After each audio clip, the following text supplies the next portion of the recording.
قولوا قولا سديدا يصلح لكم أعمالكم ويغفر لكم ذنوبكم ومن يطع الله ورسوله فقد فاز فوزا عظيما أما بعد فإن أصدق الحديث كتاب الله وخير الهدي هدي محمد صلى الله عليه وسلم شر الأمور محدثاتها فإن كل محدثة بدعة وكل بدعة ضلالة وكل ضلالة في النار.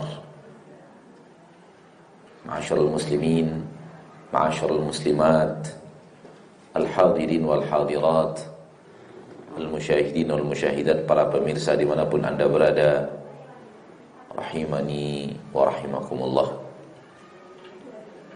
Mari kita bersyukur kepada Allah Tabaraka wa Ta'ala, Rabbul Izzati wal Jalalah, yang telah memberikan kepada kita rahmat dan nikmat yang banyak, mencurahkan kepada kita rahmat dan nikmat yang tiada tara dan tiada terhingga. Jadilah seorang hamba yang mensyukuri rahmat dan nikmat Allah yang Allah berikan kepadanya. Sungguh rahmat dan nikmat Allah tak terhitung kalau kita ingin menghitung. Sebagaimana yang Allah katakan di dalam Al-Quran, wa in ta'uddu ni'matallahi la tuhsuha. Salawat dan salam kepada Nabi kita tercinta, Rasul kita yang mulia, Nabi Muhammad bin Abdullah sallallahu alaihi wasallam, yang beliau adalah manusia yang kita sepakati insyaallah secara lisan kita sepakat bahwa beliaulah suri tauladan kita, beliaulah tuntunan kita, beliaulah pedoman kita dalam beragama, melakukan perjalanan beragama menuju Allah Subhanahu wa ta'ala. Dan ini hampir ijma' secara lisan dari seluruh kaum muslimin yang menyatakan bahwa Nabi Muhammad SAW adalah suri tauladan yang terbaik, bahwa suri tauladan mereka adalah Nabi kita Muhammad sallallahu alaihi wasallam. Akan tetapi sangat perlu untuk kita sadari betapa banyaknya orang yang mengatakan suri tauladan saya adalah Nabi Muhammad sallallahu alaihi wasallam, namun itu hanya ada secara lisan, hanya ada dalam perkataan. Ternyata di dalam amalan, dalam kehidupan kesehari-harian, apa yang dia ucapkan itu tidak terwujud. Tinggallah kata-kata, hanya kata-kata, tak berwujud kepada realita di dalam kehidupan sehari-harinya. Terlihat dari Rasulullah sallallahu alaihi wasallam memerintahkan, dia tidak kerjakan.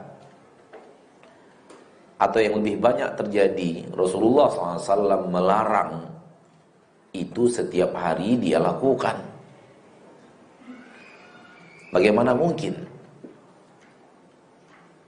Anda secara lisan mengatakan Rasulullah SAW adalah suri tauladan Anda, namun yang ia perintahkan Anda tinggalkan, dan yang dia larang justru Anda kerjakan?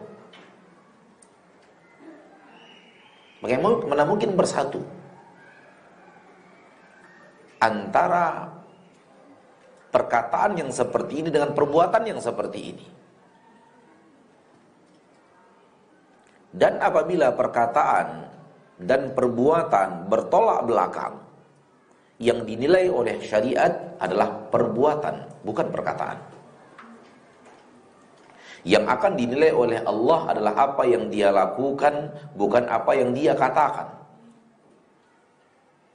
Maka seorang muslim atau muslimah yang mengatakan Rasulullah SAW adalah suri tauladannya, namun di dalam perbuatan tidak menunjukkan bahwa dia meneladani Rasulullah SAW, justru yang terlihat bahwa dia menyelisihi Rasulullah SAW, maka orang tersebut secara syariat dinilai tidak mengikuti, tidak meneladani Rasulullah sallallahu alaihi wasallam. Kenapa? Karena yang dinilai adalah perbuatannya, bukan amal, bukan perkataannya. Dan itu pun disepakati oleh seluruh penduduk bumi. Mulai timur sampai barat, utara sampai selatan, muslim atau tidak muslim sepakat bahwa sebuah perkataan yang tidak sesuai dengan perbuatan, kata-kata itu disebut dusta. Dia katakan A, realita nyatanya B, maka dia berdusta. Apa yang dinamakan dusta? Dusta adalah kata-kata yang tidak ada dalam dunia nyata. Semisal tadi malam dia katakan saya sedang berada di Jakarta, ternyata dia sedang berada di Bandung. Bukankah itu namanya dusta? Maka coba praktekkan ini kepada yang tadi. Dia mengatakan secara lisan, teladan saya adalah Rasulullah SAW. Ternyata yang dia lakukan bertolak belakang dengan apa yang diperintahkan dan apa yang dilarang oleh Nabi kita tercinta Muhammad SAW. Yang diperintahkan tidak dia kerjakan, yang dilarang dia kerjakan setiap hari. Berdusta setiap hari, buka aurat setiap hari, ngomong kata-kata yang tidak diizinkan Allah setiap hari, mendengar suara-suara yang tidak diizinkan untuk dengar setiap hari, mencurangi timbangan setiap hari. Bagaimana mungkin orang seperti ini berani-berani menyatakan saya meneladani Rasulullah sallallahu alaihi wasallam? Dan di akhirat kata-katanya ini tidak akan bermanfaat. Tak ada gunanya orang yang mengatakan Rasulullah SAW adalah suri tauladannya, lalu ternyata dia tidak meneladani Rasulullah SAW dalam kehidupannya. Namun kadang-kadang kita terlalu dibuai oleh kata-kata, sehingga menurut kita apa yang kita katakan itulah kita. Salah. Kita adalah apa yang kita amalkan, bukan apa yang kita katakan. Betapa banyaknya orang sekarang mengatakan saya orang yang amanah. Orang tahu dia pengkhianat. Betapa banyaknya orang yang sekarang mengatakan saya adalah orang yang bisa dipercaya, namun ternyata gak bisa dipercaya.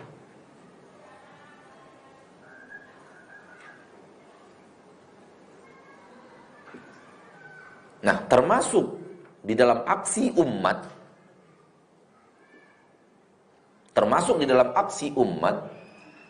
tak sesuai dengan apa yang dia katakan dalam ungkapannya, saya meneladani Rasulullah SAW, adalah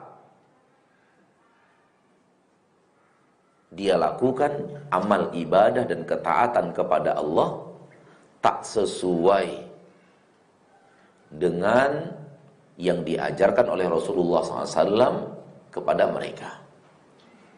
Ini termasuk hal yang kategorinya adalah Anda tidak menjadikan Rasulullah SAW sebagai suri tauladan Anda. Kenapa? Saya kan puasa, saya kan sholat. Kita katakan puasa Anda tak sesuai dengan cara berpuasa yang diajarkan Rasulullah SAW. Sholat Anda tidak sesuai caranya dengan sholat yang diajarkan Rasulullah SAW. Saya berjihad, jihad Anda tidak sesuai dengan cara berjihad yang pernah diajarkan Rasulullah SAW. Saya bertakziah, bukankah takziah itu bagian daripada agama Rasul? Ya. Namun takziah dengan metoda yang kalian buat, metoda yang kalian jalankan tak sesuai, saudaraku, dengan takziah yang diajarkan, dipraktekkan dan diamalkan oleh Nabi SAW ketika beliau hidup dan para sahabat. Hati-hati. Jangan hanya terpukau dengan kata dan nama. Saya sholat, ternyata sholatnya adalah sholat yang tidak diajarkan Nabi. Saya jihad, ternyata jihadnya jihad yang tidak diajarkan Nabi sallallahu alaihi wasallam. Saya pergi bertakziah, ternyata cara bertakziahnya tak sesuai dengan cara takziah yang diajarkan oleh Nabi sallallahu alaihi wasallam.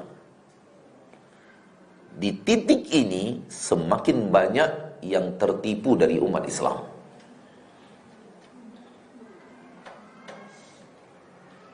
Di titik ini sangat banyak umat Islam yang sulit untuk dinasihati. Untuk diberikan kepadanya pemahaman, saudaraku, bukan begitu puasa yang benar, saudaraku, begini yang benar. Bukan begitu solat yang benar, saudaraku, begini yang benar. Bukan begitu haji yang benar, saudaraku, ini yang benar. Kata mereka, kalian sok benar sendiri. Padahal yang kita sampaikan kepada mereka adalah, begini loh, puasa Nabi itu begini, puasa kalian begini, kan tak sama. Bagaimana mungkin kami mengatakan, kita akan mengatakan puasa Anda benar, padahal puasa itu tak sesuai dengan puasa Nabi SAW. Kata mereka, yang penting kan puasa.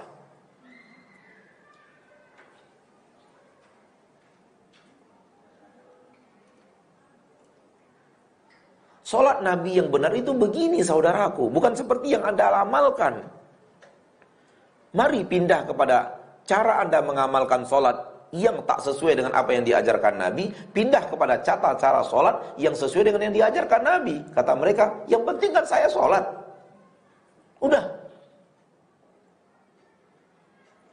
Yang salah itu orang yang tidak solat. Bahkan kalimat-kalimat seperti ini datang dari sebagian dai, na'udzubillahi min dzalik. Orang kalau sudah sholat biarkan. Yang harus difokuskan itu fokus kepada orang yang tidak sholat. Orang yang udah sholat mah biarkan aja, jangan disalah-salahkan. Sadarkah Anda, saudaraku, saya kan ada wahai dai yang berkata seperti ini. Nabi SAW mengatakan kepada orang yang sholat, hadisnya sahih Imam Bukhari dan Muslim dari Abu Hurairah, dan dia salat. Kata Nabi SAW, wailul lil aqabi minan nar. Celaka tumit-tumit yang dibakar oleh api neraka. Hadis ini riwayat Imam Bukhari dan Muslim, dikatakan Nabi SAW bukan kepada orang yang tidak salat, namun kepada orang yang salat. Salahkah Nabi kita tercinta sallallahu alaihi wasallam menegur orang yang salat, bahkan diancam dengan neraka?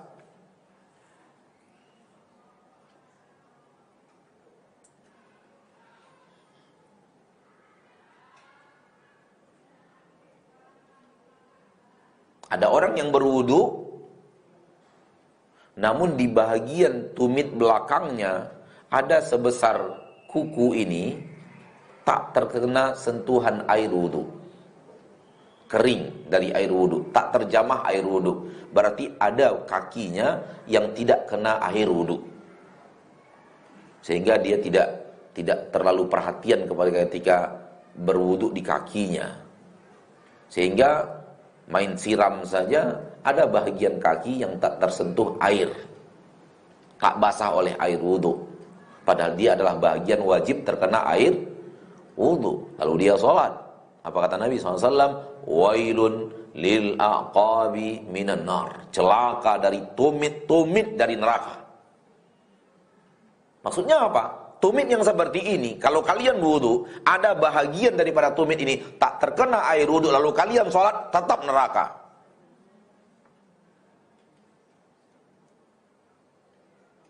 Apa yang akan mereka katakan kepada Rasulullah SAW? Kita saja mengatakan Anda sudah sholat, ayo perbaiki kepada sholat yang sesuai dengan sholatnya Nabi. Kata mereka, kamu ekstrim. Kamu beragamanya berlebihan. Kamu kayak kamu sendiri aja yang benar, yang lain pada salah. Subhanallah. Apa yang sebenarnya terjadi berbeda dengan apa yang mereka akhirnya prasangkakan. Ahlu sunnah, orang yang berpegang teguh dengan sunnah Nabi SAW, dia pertama ingin mengamalkan sunnah itu, dan yang kedua ingin mengajak saudaranya, saudarinya, kaum muslimin dan muslimat untuk ikut mengamalkan sunnah tersebut. Sehingga apa? Sehingga ketika melihat saudara-saudarinya ada yang amalan tak sesuai dengan sunnah Nabi, diingatkan, wahai saudaraku, tak begitu. Begini yang benar. Salah dalam cara pengamalan itu, begini yang benar. Kita ambil satu contoh dalam puasa misalnya. Kita ambil satu contoh dalam puasa. Sesuatu yang terjadi di tengah masyarakat kita tak sesuai dengan sunnah Nabi SAW. Ya. Yaitu tentang waktu mulai menahan diri dari makan dan minum. Yang ada di dalam sunnah Nabi SAW, yang ada dalam sunnah Nabi SAW, bahwa waktu memulai menahan diri dari makan dan minum itu adalah waktu masuknya sholat subuh, waktu masuknya fajar. Fajar untuk waktu sholat subuh. Kalau di kita sekarang kumandang azan sholat subuh, itulah waktu masuknya sholat subuh. Itulah waktu untuk kewajiban tidak lagi makan dan tidak lagi minum. Itu yang ada dalam sunnah Nabi SAW. Nah, sekarang di tengah masyarakat kita, muslimin dan muslimat, itu diundurkan atau dimajukan. Bukan diundur, dimaju berarti. Dimajukan barang 5 menit, 8 menit gitu. 10 menit kadang. Mereka sebut dengan istilah imsak. Dan biasanya ditandai dengan bunyi sirine di masjid-masjid atau di radio-radio. Sehingga dengan bunyi sirine itu kaum muslimin merasa waktu imsak sudah masuk, gak boleh lagi makan, gak boleh lagi minum. Padahal masih ada 5 menit, 10 menit jelang azan dan masuknya waktu subuh. Kita katakan, salah itu saudaraku. Bukan begitu waktu imsak, masih boleh makan dan minum. Lalu terjadilah apa yang terjadi dari yang tadi kita katakan, bahwa sebagian kaum muslimin merasa nasihat kita tersebut tak sesuai dengan mereka. Seolah-olah mereka berkata, biarkan kami mengamalkan seperti yang kami amalkan. Udah, jangan nasihat-nasihati lagi kami. Seolah-olah begitu. Ini yang kami dapatkan dari ayah-ayah kami. Ini yang kami dapatkan dari kakek-kakek kami. Ini yang kami dapatkan dari tetua-tetua kampung kami. Ini yang kami dapatkan dari kecil-kecil lagi. Maka biarkan kami melakukan apa yang telah kami lakukan. Jangan dirubah-rubah lagi. Seolah-olah seperti itu kaum muslimin berkata kepada kita. Padahal tidak seperti itu. Harusnya ketika kita ingin sholat, sholatlah meniru sholatnya Rasul. Ketika kita akan puasa, puasalah meniru puasanya Rasul sallallahu alaihi wasallam. Ketika kita akan bertakziah, tirulah cara takziahnya Rasul sallallahu alaihi wasallam. Ketika kita akan melakukan yang namanya jihad, harus mengikuti pola jihad yang diajarkan Rasul. Itu yang benar.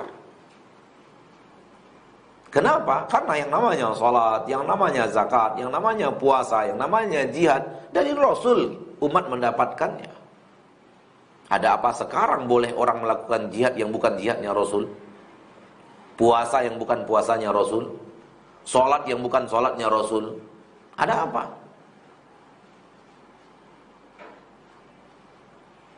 Nah, di awal pertemuan ini saya ingin mengajak saudaraku, saudariku kaum muslimin dan muslimat, al-hadirin wal hadirat dan musyahidin wal musyahidat, para pemirsa dimanapun Anda berada, mari kita fahami bahwa ketika kita melakukan ibadah, ternyata ibadah kita tersebut, cara melakukannya tidak sesuai dengan cara ibadah yang dilakukan Rasulullah SAW. Dalam poin ibadah tersebut tak sesuai, melenceng, beda dengan tuntunan dan teladan dan pedoman, maka ketika itu kita sedang tidak meneladani Rasulullah SAW. Ketika itu kita tidak menjadikan Rasulullah SAW sebagai suri tauladan. Kenapa? Oh, jelas kok berbeda. Terus mau gimana? Mau tetap bisa katakan sama? Padahal berbeda.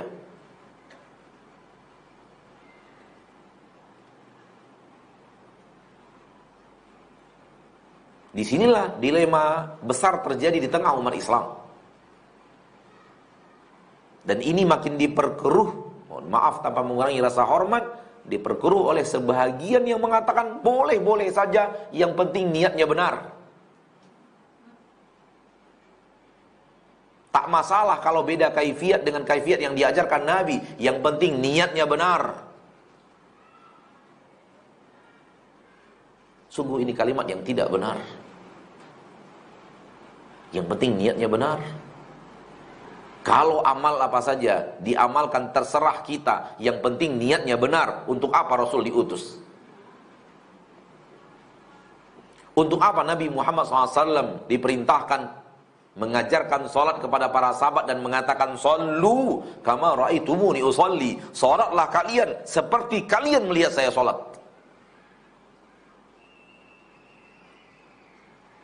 Khudhu anni manasikakum, pelajari dari saya, ambil dari saya tata cara manasik kalian. Untuk apa semua itu? Kalau asal niatnya baik berarti benar, tidak ada artinya Nabi Muhammad SAW diturunkan di permukaan bumi. Berarti kita sah-sah saja melakukan kaifiat terserah kita, yang penting benar niatnya.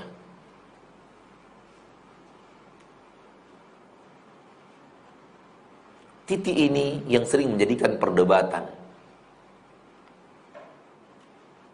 di tengah sebagian kaum muslimin yang tidak terima amalan mereka dikritisi karena tak sesuai dengan apa yang diajarkan Nabi.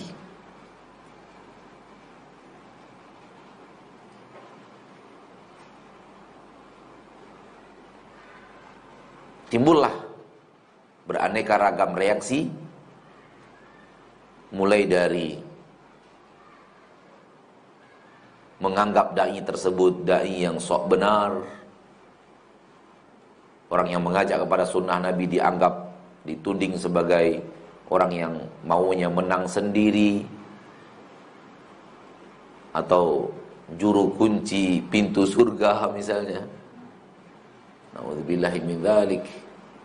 Atau yang lainnya.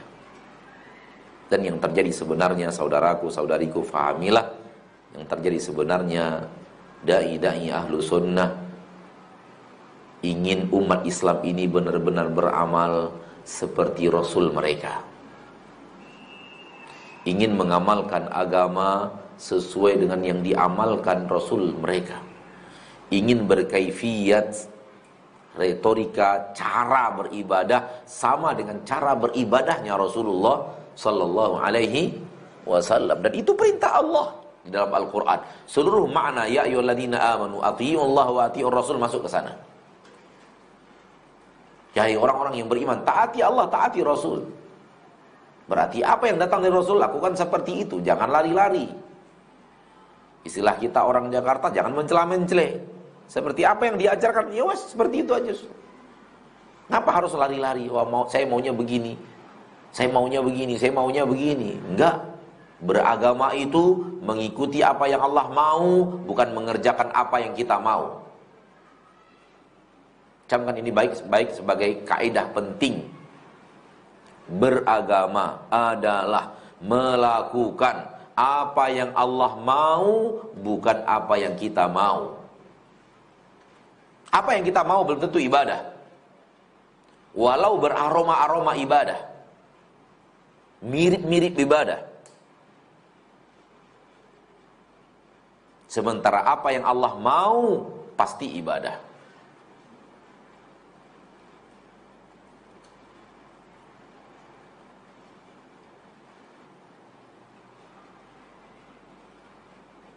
Maka ketahuilah saudaraku, saudariku, kaum muslimin dan muslimat, kalau anda diarahkan oleh seorang dai ke jalan yang Rasulullah SAW tempuh, maka dia sedang mengajak anda untuk menjadikan Rasulullah SAW sebagai suri tauladan bagimu. Salahkah dia?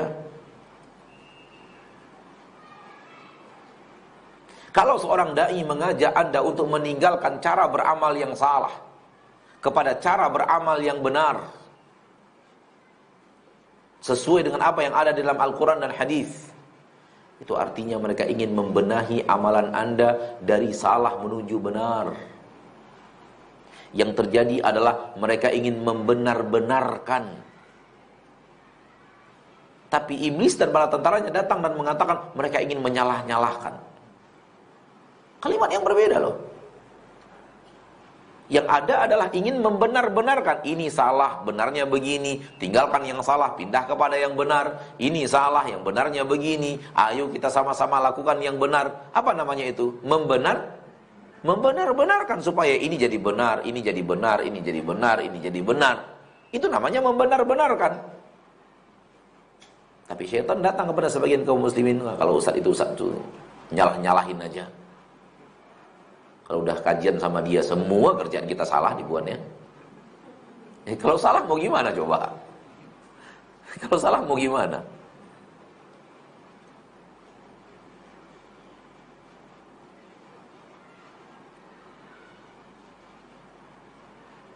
Belum lama ini, kita pulang safar dari sebuah negeri yang zikir di masjidnya sebelum azan sekitar 15 menit sudah dimulai. Setelah azan tetap zikir keras-keras sampai qomat.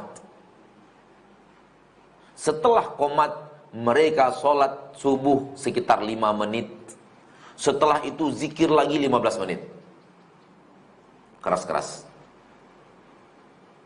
Lebih panjang zikirnya dibanding sholatnya. 15 menit sebelum azan, antara azan dan iqamat tetap zikir besar-besar, keras-keras. Kemudian sholat fardu subuh 5 menit. Setelah itu zikir lagi berjamaah 15 menit. Baru saja beberapa hari yang lalu.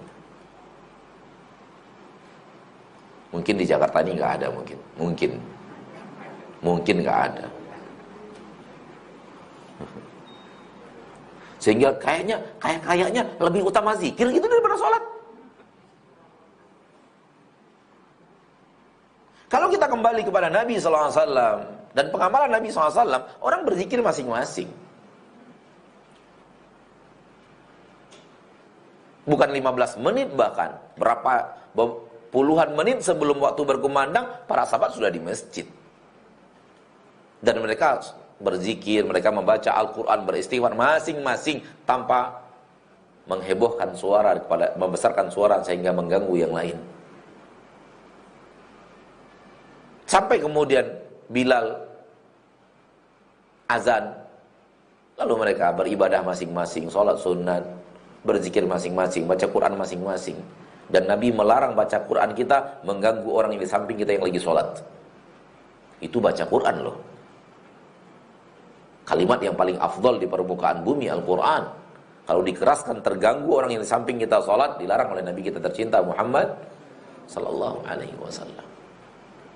Dan mereka tunggu Nabi. Terserah Nabi kapan mau datang sholat.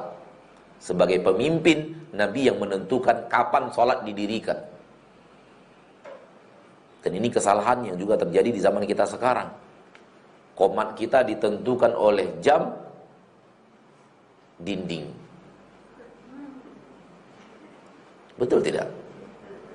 Kita udah perhatikan sekarang ini. Qomat banyak masjid kaum muslimin yang menentukan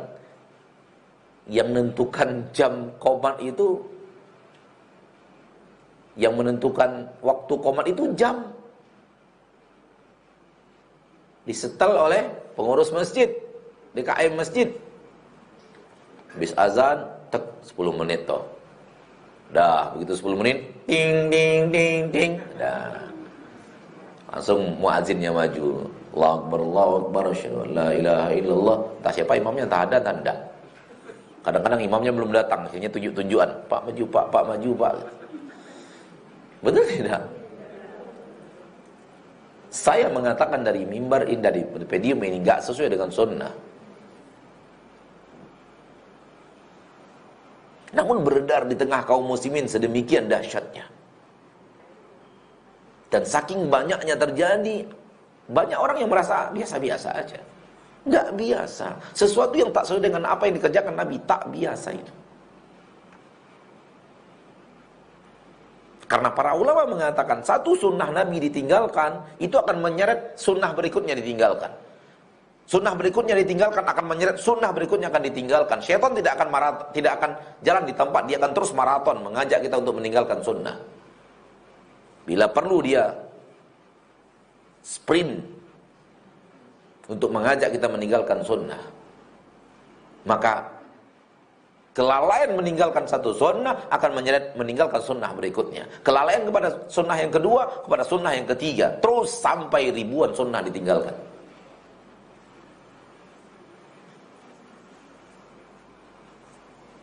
Oleh karena itu, saya mengajak saudaraku-saudariku, terutama saudara-saudaraku yang berkompeten di dalam kepengurusan masjid DKM.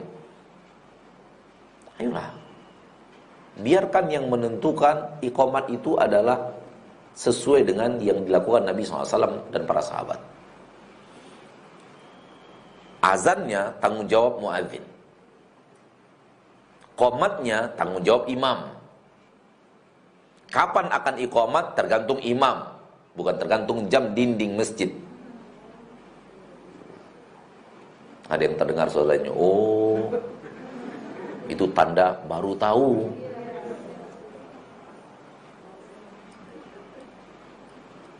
Alhamdulillah di beberapa masjid-masjid yang kita dirikan nggak perlakukan jam itu. Ya memang ada waktu sholat gitu. Waktunya aja bukan waktu qomat. Waktu qomatnya orang-orang nggak ada. Cukup waktu jam sholatnya saja. Sehingga muadzin berpatokan kepada jam waktu, ya tugasnya muadzin jam azan, jam masuknya waktu gitu loh. Tidak ada masalah. Namun yang namanya iqamat tidak ditentukan oleh jam. Termasuk Masjid Mekah, Masjid Madinah juga demikian sampai sekarang. Yang menentukannya kok imam. Imamnya datang, masuk masjid, atau imamnya berdiri memerintahkan muadzin untuk qomat, baru muadzinnya qomat. Selagi imamnya belum datang atau belum berdiri, belum qomat-qomat muadzin itu. Terkadang Nabi SAW sengaja lambat-lambat datang di waktu antara setelah azan isya. Lambat-lambat Nabi. Sengaja. Kata Anas bin Malik, sampai sahabat-sahabat Nabi itu udah kepala mereka jatuh bangun. Ya orang ketiduran sambil duduk. Ya gimana coba? Naik lagi. Wa innahu la yusma'u ghatitu ahadihim, kata Anas bin Malik. Bahkan agak terdengar ya suara ngorok lirih. Gitu. Itu ghatit bahasa Arabnya. Kalau suara ngoroknya kencang syikhir. Kalau ghatit itu tipis. Orang yang baru masuk ke dunia tidur. Baru antara ada dan tiada gitulah. Antara ada dan tiada, kemudian ada suara keluar, itu terdengar dari sebagian para sahabat. Saking Nabi benar-benar sengaja memperlambat datang beliau, masuk beliau ke dalam. Beliau ada di rumah, beliau sadar. Beliau tahu bahwa para sahabat, tapi sengaja. Selesai sholat Nabi mengatakan, laula an asyqa ala ummati la akhartu alaihimul isya. Kalaulah tidak akan memberatkan kepada umatku, aku sebenarnya ingin mengakhirkan waktu iqamat sholat isya. Jadi 5 sholat fardu itu yang paling afdol di awal waktu.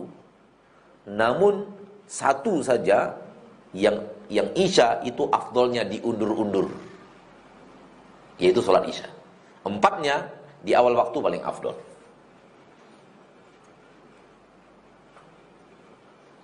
Namun yang isya ini diundur makin afdol.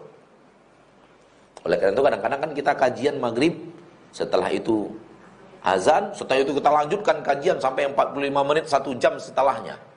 Baru iqamat. Bagi bagian kaum muslim yang tidak faham, apalah kalian ini? Lebih utama pula ngaji daripada sholat. aliran sesat lah betul kalian ini. Tuh. Tak tahu yang mana sunnah Nabi yang sebenarnya, yang paling afdol yang mana. Taunya hanya yang terbiasa mereka lakukan. Kurang ilmu namun berani mengkritisi. Ini yang jadi problem. Ketika orang yang tidak tahu sudah mulai seolah-olah tahu dan mulai mengatakan ini benar, ini salah. Tanpa ilmu yang jelas, hanya menggunakan kebiasaan demi kebiasaan. Yang namanya sholat itu kata mereka awal waktu paling afdol. Ada hadis Nabi SAW. Afdolus sholat fi awali waktiha. Afdolnya sholat di awal waktunya. Iya, itu untuk 4 sholat, yang ini tidak. Karena setiap kaedah dalam agama Islam selalu ada pengecualian. Hampir semua kaedah, hampir semua ya. Tidak seluruhnya tanpa kecuali, tapi sebagian besar, mayoritas kaedah dalam agama Islam ada pengecualiannya.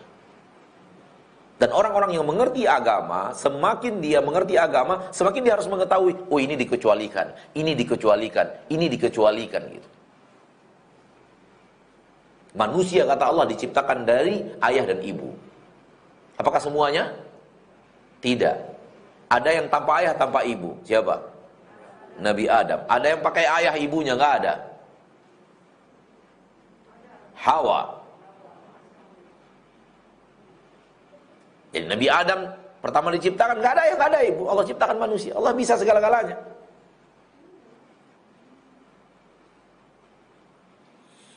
Kemudian Allah ciptakan manusia berikutnya, perempuan dari Nabi Adam. Ada laki-lakinya, wanitanya nggak ada. Dari tulang rusuk Nabi Adam.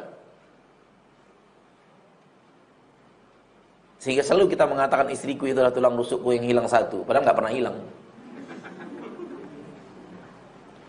Dan sering sekali kawan-kawan seloroh itu, kalau sudah Idul Adha, tolong carikan tulang rusukku.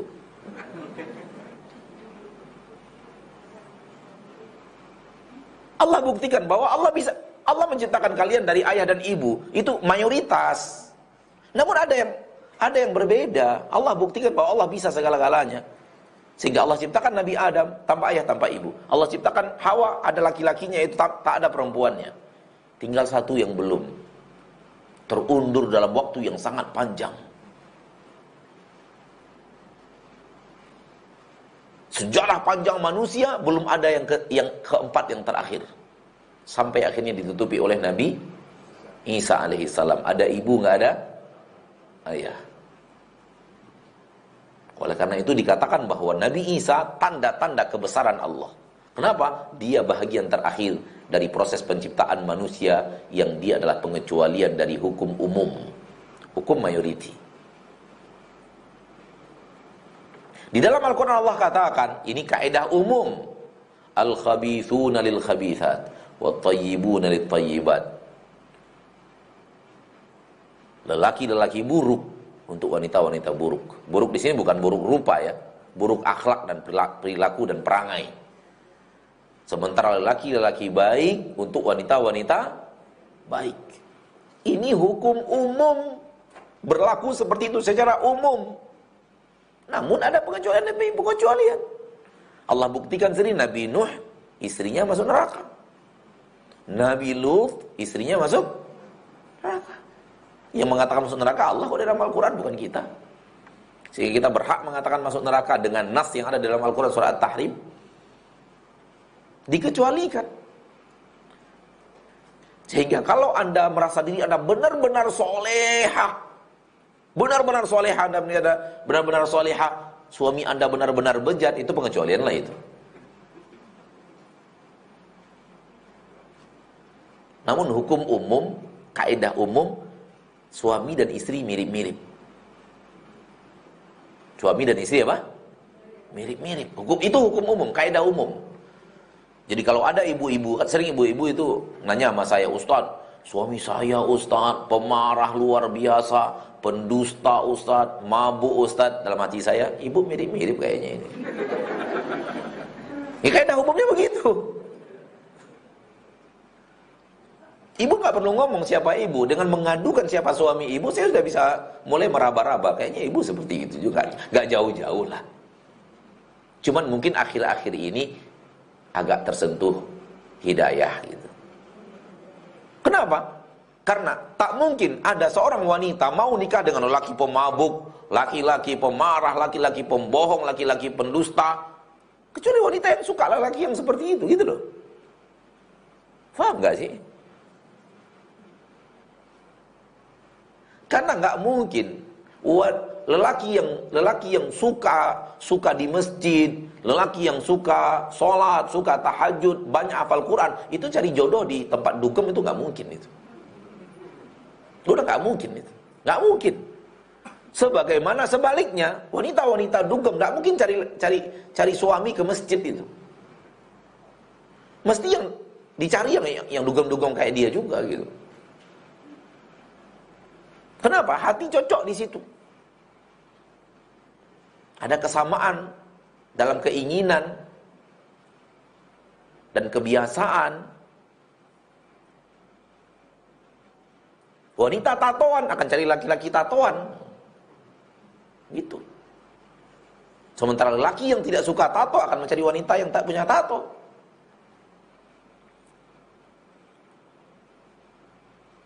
Namun itu kaedah umum.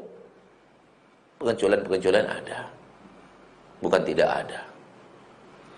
Ya. Suaminya soleh luar biasa, ternyata istrinya ke neraka. Sebaliknya, istrinya solehah luar biasa, suaminya bejat luar biasa. Ada contohnya siapa? Siapa? Istri Firaun. Jelas solehahnya. Rekomendasi dari Allah Tabaraka wa Ta'ala di dalam surah At-Tahrim yang sama. Ternyata suaminya adalah Firaun, manusia paling bejat, paling laknat.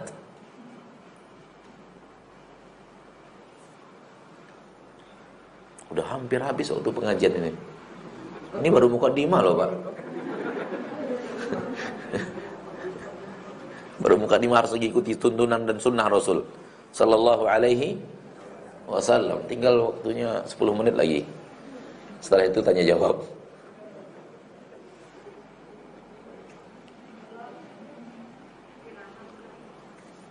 Bapak Ibu kaum muslimin dan muslimat, ini yang terpenting sebenarnya. Agar umat Islam sebenarnya sadar, tahu dan mengerti duduk perkara, tidak main tuding-tuding saja. Tidak main salah-salahkan saja.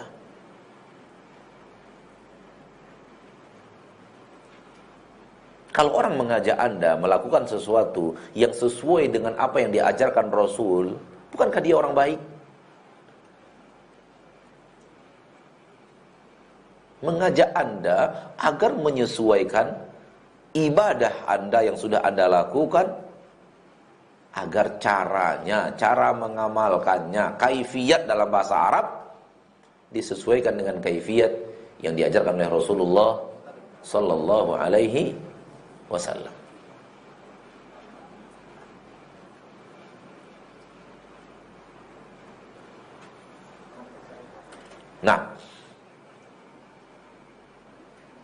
Nah, ini mungkin juga yang diinginkan oleh ibu-ibu majelis taklim Masjid At-Taufik Cempaka Putih pada pagi hari yang berbahagia ini.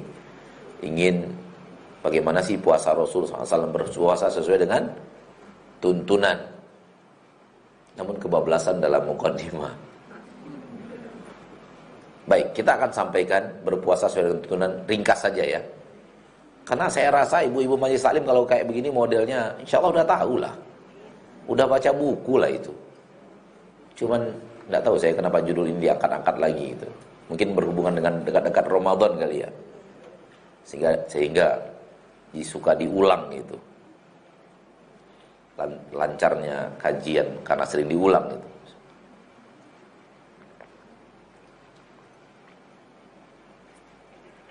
Orang Padang bilang gini, pasal jalan karena ditampuh, lancar kaji karena diulang. Jadi jalan itu sudah biasa, sudah ada rule-nya itu gara-gara sering ditempuh. Jadi udah sering diinjak-injak kaki orang sehingga terbentuklah jalan gitu. Lancarnya kaji, lancarnya materi itu karena rajin diulang-ulang. Jadi pengulangan itu dalam kajian itu nggak ada masalah, supaya mengingatkan kembali yang sebenarnya sudah pernah diketahui, mengingatkan kembali, atau mungkin ada yang terlupakan lalu diingatkan kembali. Kita akan bicarakan secara ringkas saja bagaimana berpuasa sesuai dengan tuntunan Rasul kita tercinta Muhammad sallallahu alaihi wasallam. Yang pertama sekali, wajib ada niat untuk puasa wajib sebelum terbitnya fajar. Wajib ada niat untuk puasa wajib sebelum terbitnya fajar. Jadi besok saya ingin berpuasa, itu wajib ada. Adapun puasa sunat, boleh ada, boleh tidak. Semisal kita pagi-pagi habis sholat subuh, belum makan apa-apa, belum minum apa-apa, kemudian ada kegiatan di masjid, musyawarah dan semacamnya, kelar-kelar jam 10 pagi. Dari awal nggak ada niat puasa. Jam 10 nggak terasa lapar, ini perut saya, udah lanjut aja puasa. Nah, itu boleh. Namun puasa sunnah. Nabi SAW masuk rumah, bertanya kepada istrinya setelah matahari terbit, ada yang mau dimakan? Kata istrinya, nggak ada ya Rasulullah. Nggak ada yang mau dimakan. Memang nggak ada sama sekali. Nabi dan istrinya sering tidak stok makanan di rumah, sering tidak nyetok makanan dan bahan baku untuk dimasak. Ketika istrinya mengatakan tidak ada makanan, maka Nabi mengatakan, kalau begitu saya puasa aja sampai sore. Begitu. Itu boleh untuk puasa sunnah. Adapun puasa wajib nggak boleh. Harus dari malam itu ada niat untuk besok puasa. Kaum muslimin bertanya, lafaznya ya apa Ustaz? Kita katakan nggak ada lafaz-lafaz. Nggak ada, Nabi mengajarkan lafaz-lafaz tertentu yang lafaz itu merupakan lafaz niat. Nggak ada. Niat itu adalah keinginan hati untuk melakukan sesuatu. Itulah niat. Hati Anda berkeinginan untuk melakukan sesuatu. Jadi kalau habis pengajian ini Anda punya niat ingin nempeleng istri, itu niat itu. Udah ada niat. Ya enggak, saya ingin dikata niatnya itu loh gitu loh. Saya udah niat Ustaz. Saya udah niat ini habis kajian ini saya mau tempeleng istri saya Ustaz. Misalnya, atau sebaliknya, habis ini saya mau ngajak istri saya makan siang gitu loh. Sudah ada niat saya untuk ngajak ke restoran apa gitu. Nama restorannya, tempat pertemuan kami pertama dulu Ustaz misalnya. Sudah ada niat saya. Kan enggak pakai lafaz-lafazan toh? Sengaja saya setelah pengajian membawa istri saya di pertemuan pertama kami dulu ketika SMA. Nggak perlu di ngomong-ngomongin itu. Sudah semua kita pergi haji nih? Masih ada yang belum pergi haji? Belum ada ya? Ada niat nggak mau pergi haji? Kapan di lafaz-lafaz no? Kapan di lafaz-lafazkan? Nggak ada kan? Sengaja saya kalau meledak tendernya untuk pergi haji bersama Ustadz Maududi menuju kota suci. Nggak ada kita niatnya toh. Lafaznya nggak ada toh. Itulah niat. Sebagaimana lelaki yang belum menikah berniat ingin menikah. Sebagaimana lelaki yang sudah berusaha membenahi rumah tangganya berniat untuk menceraikan. Dan yang lainnya. Seperti itu. Nggak ada di lafaz-lafaz. Kenapa? Karena niat itu adalah keinginan hati mau ngapain. Oleh karena itu nggak ada lafaz-lafaz tertentu. Amma kalimat nawaitu sauma ghadin an adai syahri fardi syahri ramadhan hadhihi sanati lillahi ta'ala, semua itu tidak ada diajarkan oleh Nabi kita tercinta Muhammad SAW. Tinggalkan. Hati kita mau puasa besok, puasa Ramadan, ya udah niat itu. Itulah dia niat. Nah, berikutnya santap sahur. Disunatkan dan sangat disunatkan kita bersantap sahur, makan sahur. Oleh karena itu usahakan santap sahur. Ustadz, Kayaknya susah Ustaz, paksakan. Nabi SAW mengatakan inna fi sahuri barakah.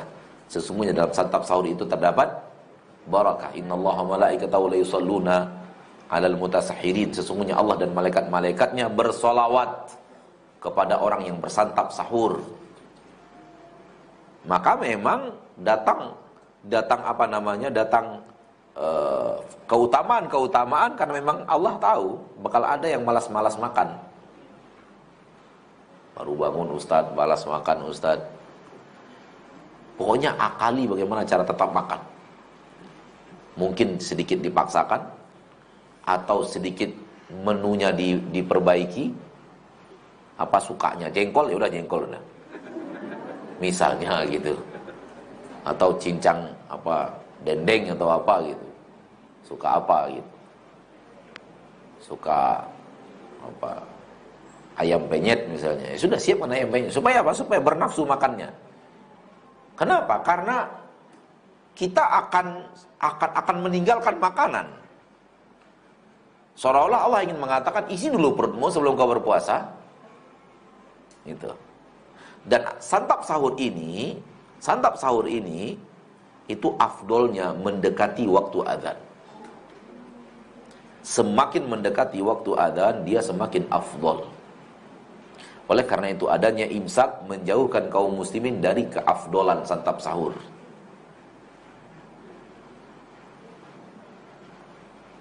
Justru adanya imsakiyah membuat orang menjauhi waktu yang paling afdol. Umar radhiyallahu anhu sedang bersantap sahur bersama Rasul SAW. Sedang bersantap sahur ini. Satu hidangan bersama Rasul SAW. Ketika mengambil air minum akan mengangkatnya ke mulut, terdengar suara azan. Terdengar suara azan. Lihat bagaimana dekatnya santap sahur Rasul dengan azan. Rasul sudah kelar, masih dalam hidangan. Umar sedang angkat gelas radhiyallahu anhu untuk mau diminum. Seperti begini, Umar mau ngangkat gini. Azan berkumandang. Allahu Akbar, Allahu Akbar. Gelas sudah di tangan. Umar bertanya kepada Nabi kita tercinta, "Asyarabu ya Rasulullah, masih boleh saya minum ya Rasulullah?" Kata Nabi SAW, apabila kalian mendengar suara azan dan bejana air atau gelas air sudah ada di tangan kalian, jangan letakkan lagi sampai kalian ambil hajat kalian dari isi gelas itu.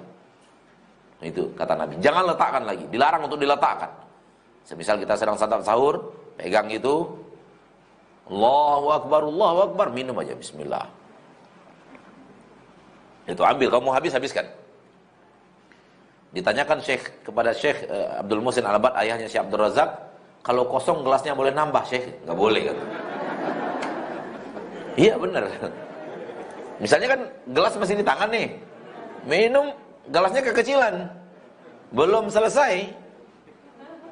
Ditanyakan, boleh nambah enggak, Syekh? Jawaban beliau saya dengar langsung, enggak boleh. Cukup apa yang ada di dalam gelas. Karena Nabi SAW mengatakan wal ina'u fi yadih, bejana air sedang di tangannya sampai diambil hajatnya dari apa yang ada di dalam bejana itu. Di dalam bejana itu. Berarti nambah dari bejana lain enggak boleh. Oke? Di sini pahamlah kita tidak ada yang namanya imsakiyah Ramadan. Azan saja berkumandang masih boleh minum. Azan saja berkumandang kata Nabi jangan letakkan lagi sampai dia minum. Mana imsakiyah itu? Maka termasuk imsakiyah adalah bahagian daripada hal yang tidak sesuai dengan sunnah Nabi kita tercinta Muhammad sallallahu alaihi wasallam. Nah, ketika azan subuh berkumandang atau masuknya waktu sholat subuh, masuk waktu sholat subuh itu adalah fajar. Fajar yang kedua, fajar shadiq. Fajar ada dua, fajar kadzib, dia datang kemudian menghilang, kemudian datang fajar yang kedua. Itu yang dia baru disebut dengan fajar as-shadiq. Dan itulah waktu sholat subuh. Ketika fajar itu nampak, oleh kita nampak, maka itu patokan yang benar. Tapi kalau tak nampak, maka suara muadzin. Suara muadzin. Kalau kita tidak nampak fajar. Tapi kalau nampak fajar, bukan fajar hidayat ya,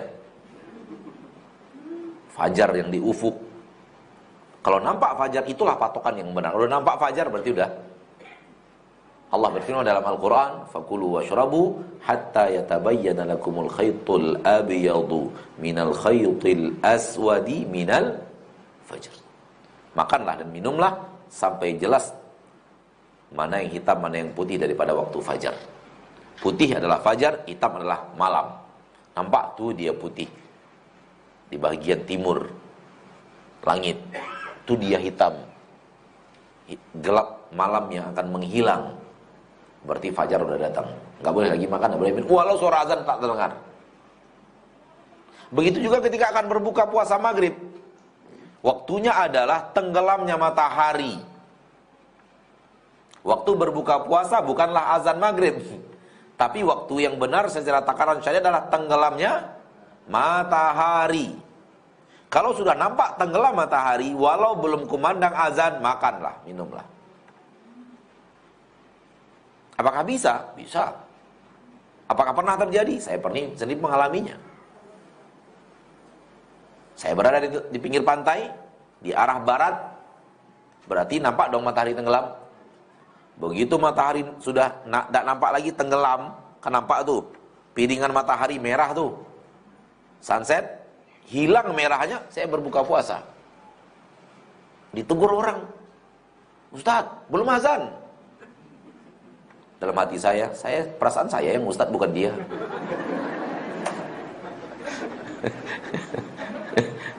Ustadz nih. Gitulah semangat orang kayak gitu loh. Orang benar disalah-salah, no. Bukankah Nabi SAW mengatakan ketika berpuasa bahwa Nabi SAW, Allah Taala mengatakan ilal lail hatta yatabayyana lakumul khaytul abyadu minal khayti aswad minal fajr thumma atimmus siyama ilal lail. Kemudian lanjutlah berpuasa sampai malam, dan malam dimulai dari tenggelamnya matahari. Apabila piringan matahari tenggelam nampak oleh kita, baik kita berada di padang pasir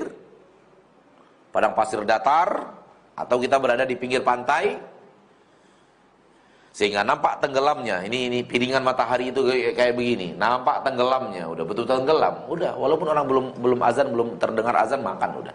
Karena itulah waktu berbuka puasa. Dan ketika itu ada sekitar 35 sampai 40 detik antara saya berbuka puasa sampai azan berkumandang di masjid di dekat kami sedang duduk-duduk menunggu datangnya waktu berbuka puasa. Disinilah nikmatnya punya ilmu.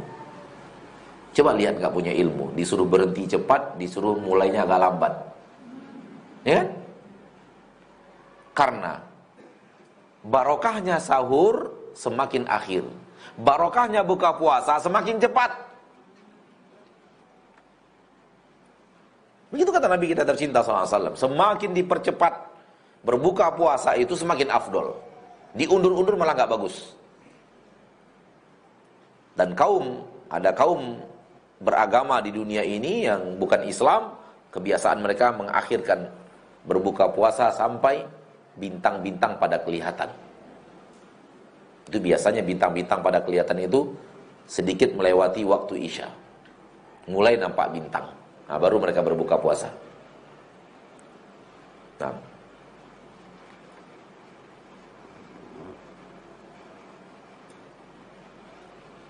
ada hal yang penting yang ketinggalan, yaitu bagaimana Nabi mengajarkan kita mengetahui masuknya Ramadan. Bagaimana Nabi mengajarkan kepada kita apa takarannya yang diajarkan Rasulullah SAW untuk mengetahui Ramadan sudah masuk atau Ramadan sudah berlalu, sudah pergi. Itu ada hadisnya. Hadisnya adalah apabila kalian melihat hilal, maka berbukalah. Kalau kalian melihat hilal, maka berfitrilah. Apabila tak nampak oleh kalian hilal, maka genapkan bilangan bulan menjadi 30. Di sini, hadis ini sahih dari Bukhari dan Muslim dan sunan-sunan lainnya, Nabi SAW mengajarkan kepada kita sunnah yang benar tentang bagaimana menentukan masuknya Ramadan. Dan alhamdulillah bahwa Menteri Agama, Kementerian Agama kita di Indonesia ini masih memakai yang seperti itu. Bahwa penentuan Ramadan dilihat dari ru'yat hilal. Ditentukan dengan ru'yat hilal. Tim ru'yat hilal ditebar, dan masing-masing mereka adalah orang-orang yang memang bertugas untuk melihat hilal masuk apa tidak, nampak apa tidak.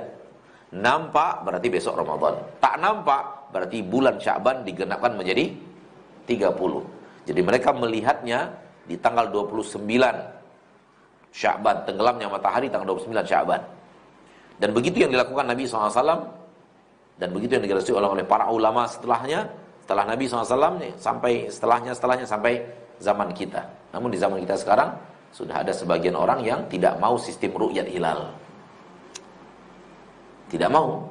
Mereka pakai sistem lain, pakai teori lain untuk menentukan masuknya Ramadan dan keluarnya Ramadan. Saya mengatakan, akhi, kembalikan kepada sunnah Rasul. Kembalikan kepada sunnah Rasul. Rasul ru'yat hilal. Ada ilmu yang lebih canggih sendirilah. Yang penting bagi saya sunnah Rasul. Tapi ini lebih akurat. Ya akhi, itu permainan. Permainan logika Anda ini lebih canggih, ini lebih akurat. Yang benar itu jangan dipermainkan logika. Kalau sudah bertemu Rasul melakukan ini, Rasul mengajarkan seperti ini, Rasul mengamal, ikuti Rasul itu. Non logika. Logikanya adalah yang dilakukan Rasul itu yang terbenar, tinggal ikuti aja. Itu logika yang benar.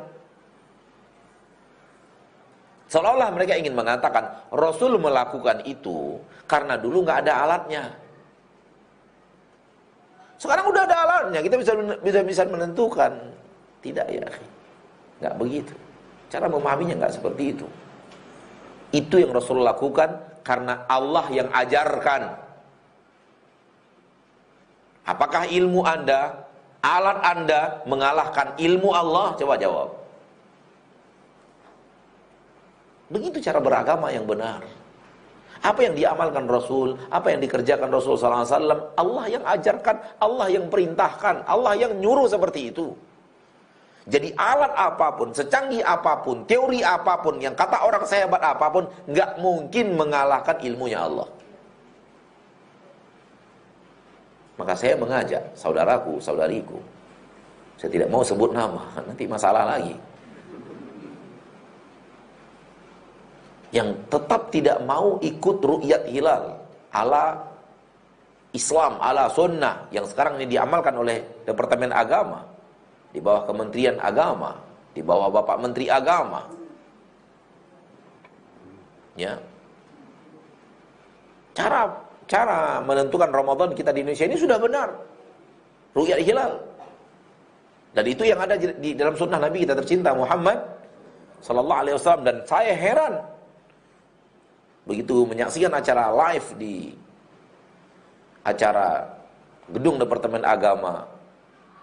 Lalu kemudian setelah Menteri Agama menyatakan bahwa hilal tidak nampak, tim-tim ru'yat hilal tak satu pun yang menyatakan telah melihat hilal, maka kami putuskan bahwa besok adalah 30 Sya'ban, Ramadan insyaallah lusa. Langsung ada kami wakil dari titik minta izin kepada Menteri Agama, besok kami puasa.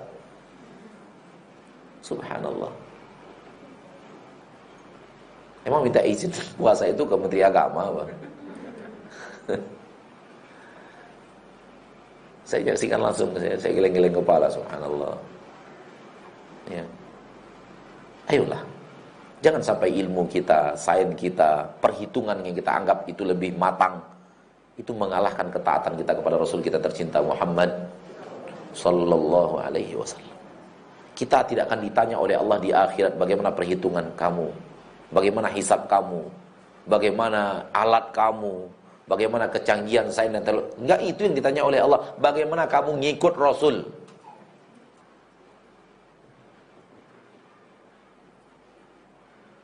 Dan ini yang selalu kita membuat kita heboh kan.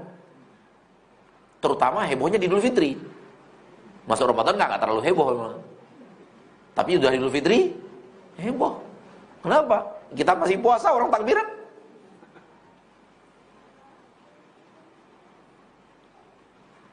Sampai suatu saat kita diundang untuk khutbah Idul Fitri, nggak bisa. Kenapa? Mereka khutbah kita masih puasa. Dan nggak mungkin kan orang berpuasa khutbah nggak mungkin kan? Maka tidak mau. Kita katakan maaf Pak, saya nggak bisa khutbah karena antum sudah Idul Fitri, saya belum. Dan tidak benar konsekuensinya orang yang sedang berpuasa, masih puasa Ramadan, dia khutbah Idul Fitri, itu konsekuensi yang tidak benar. Ya mungkin saya bisa kamuflase saya sih. Pura-pura aja gitu. Ikut Idul Fitri sama mereka khutbah Jumat, khutbah Jumat apa? Khutbah Id, setelah itu pulang-pulang lanjutkan puasa.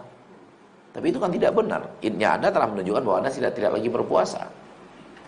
Memang manusia tidak tahu, tapi Allah melihat. Nah, maka yang benar adalah ru'yat hilal. Dan sistem seperti masih ada dipertahankan di negeri kita, ya. Wallahu a'lam, itu yang benar. Kemudian berpuasa adalah menahan diri dari makan dan minum dan seluruh yang membatalkan puasa. Itu secara sah tidak sahnya puasa. Menahan diri dari tidak makan, tidak minum, tidak berhubungan suami istri, ya kan? Dari mulai terbit fajar sampai tenggelamnya matahari, itu hanya sekedar sah atau tidak sahnya puasa. Namun puasa yang sebenarnya tidak itu. Puasa yang sebenarnya adalah ketika engkau haus dan lapar itu, jadikan sarana untuk meninggalkan maksiat. Itu dia puasa yang sebenarnya. Puasa yang sebenar-benar puasa adalah keadaan kita yang sedang lapar, keadaan kita yang sedang haus, membuat kita tak mau mengikuti ajakan mata berbuat maksiat, ajakan telinga berbuat maksiat, ajakan lisan berbuat maksiat, ajakan tangan berbuat maksiat, ajakan kaki untuk berbuat maksiat. Seperti itu. Kenapa? Karena ketika kita lagi haus dan lapar, itu saatnya nafsu kita berkurang. Ditamengi oleh rasa lapar, ditamengi oleh rasa haus. Sehingga ketika nafsu kita sedang lemah, tertamengi, saatnya menang mengalahkan hawa nafsu. Ini dia makna puasa yang sebenarnya. Oleh karena itu Nabi SAW mengatakan yang belum berhenti berdusta di saat berpuasa, yang belum berhenti beramal-amal maksiat di saat dia berpuasa, Allah gak peduli ketika dia tinggalkan makanan dan minumannya. Kenapa? Dia gak ngerti puasa itu apa. Dia kira puasa itu hanya tidak makan, hanya tidak minum, tidak hubungan badan dari terbit fajar sampai tenggelamnya matahari. Hanya itu yang dia pahami dari puasa. Ini puasanya orang awam. Ini puasa orang yang tidak mengerti agama. Puasa orang yang tidak awam dan mengerti agama, keadaan saya yang sedang lapar, sedang haus, membuat nafsu saya berkurang, sehingga saya akan kalahkan dia, agar dia tidak mengajak saya berbuat maksiat melalui mata, melalui telinga, melalui lisan, melalui kaki, melalui tangan, melalui hidung, melalui kulit, melalui pikiran dan hati.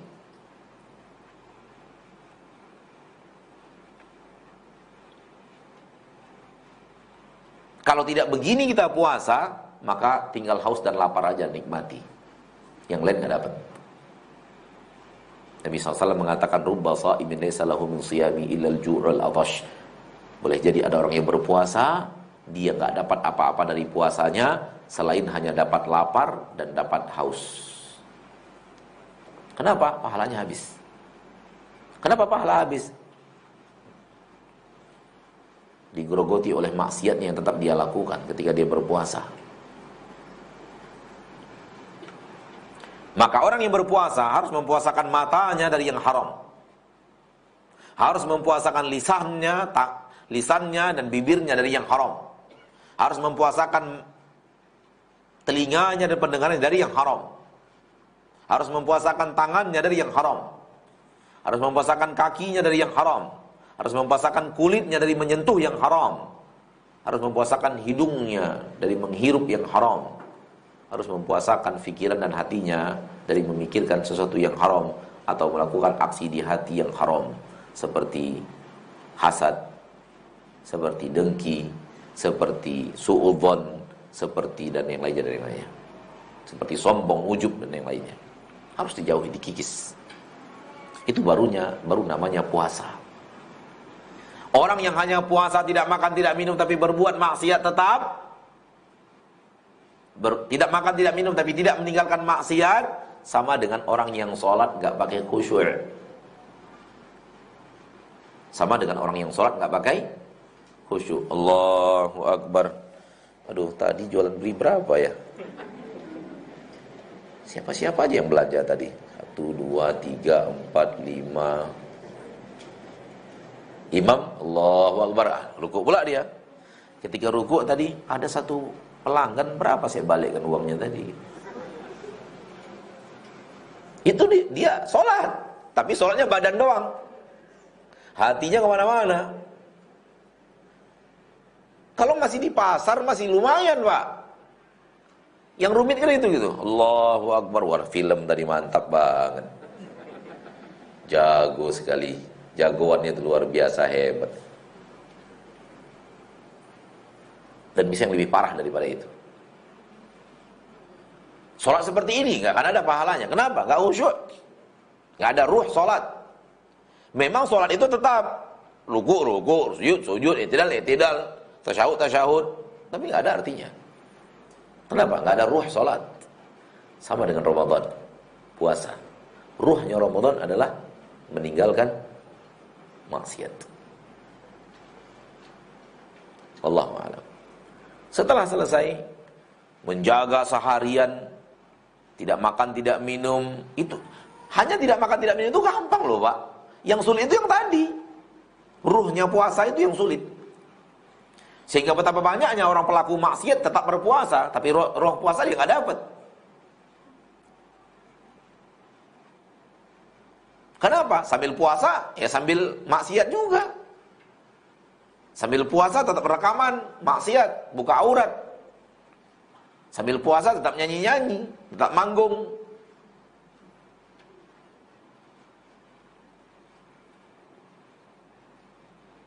Karena puasa itu kesempatan kita mengalahkan hawa nafsu untuk meninggalkan maksiat. Kenapa? Hawa nafsu sedang lemah.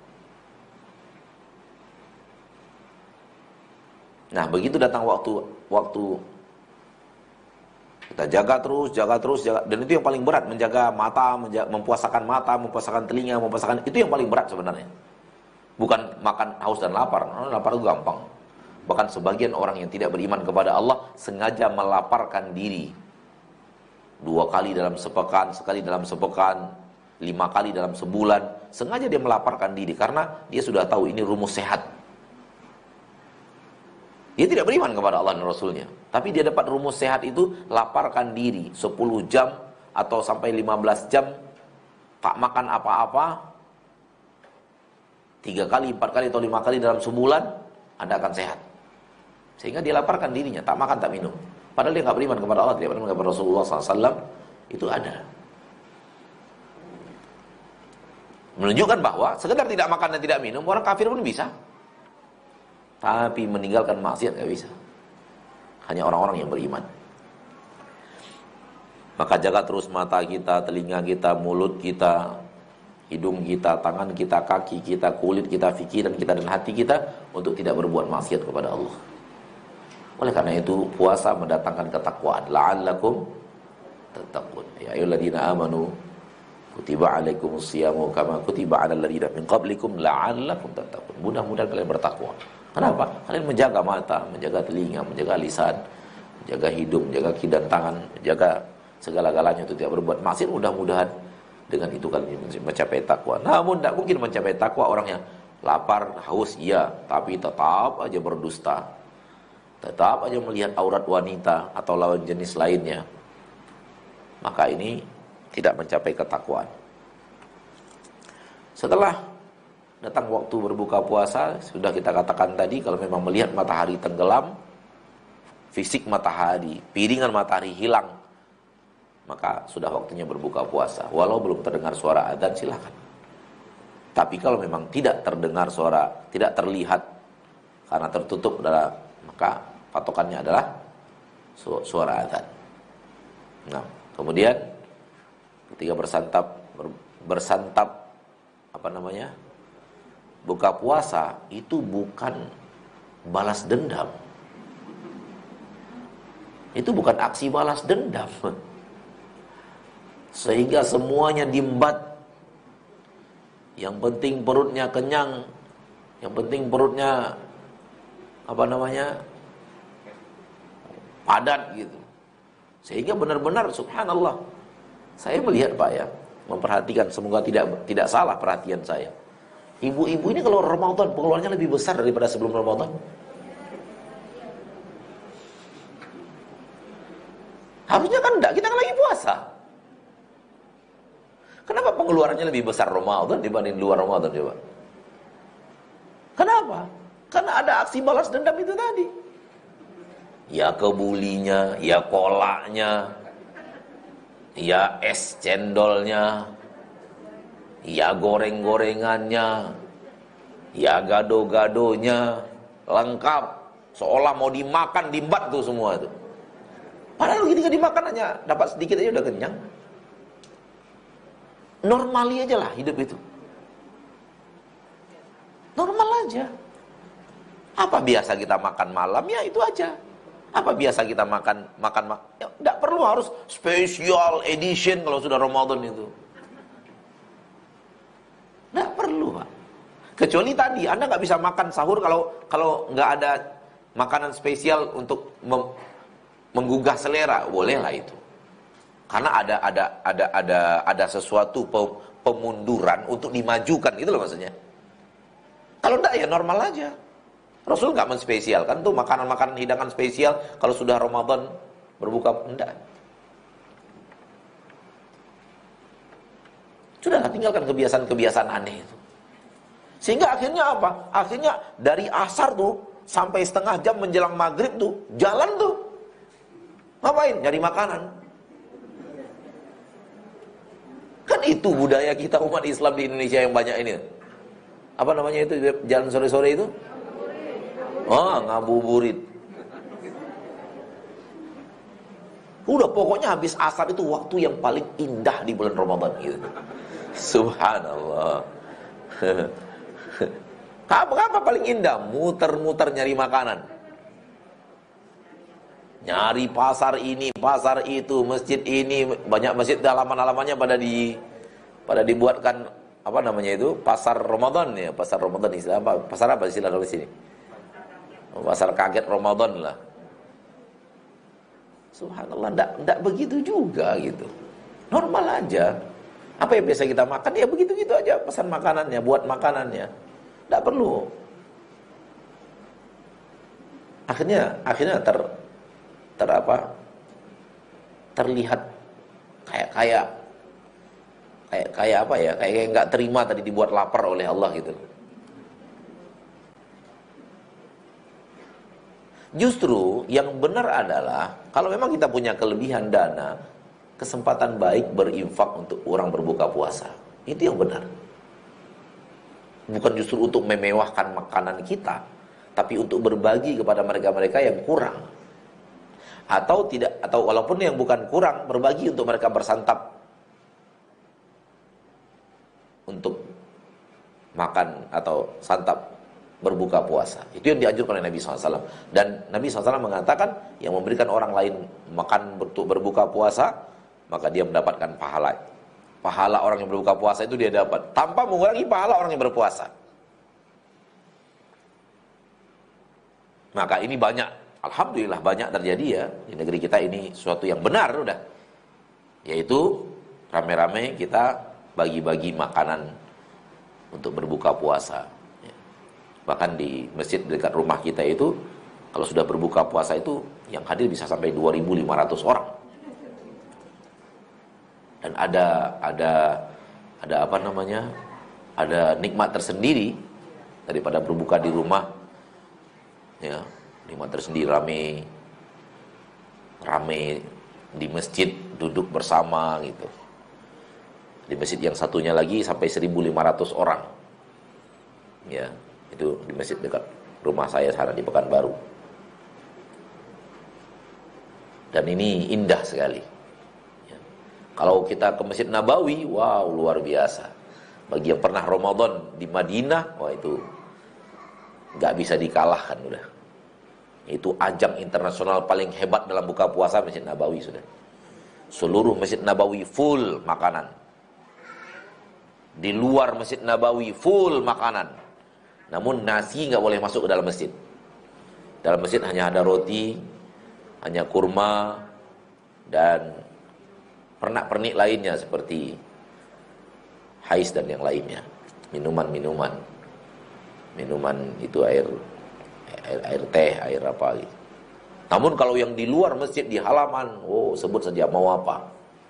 Mau kambing ada, mau ayam bakar ada, mau apa. Betul, kalau di luar nasi. Maka pencinta-pencinta nasi itu pasti duduknya di luar itu. Nah, pencinta-pencinta nasi itu duduknya di luar halaman Masjid Nabawi itu. Iya. Di dalam itu, di luar itu ya mungkin Anda nggak tahu, mungkin di YouTube ada mungkin ya, coba lihat buka puasa di Masjid Nabawi itu.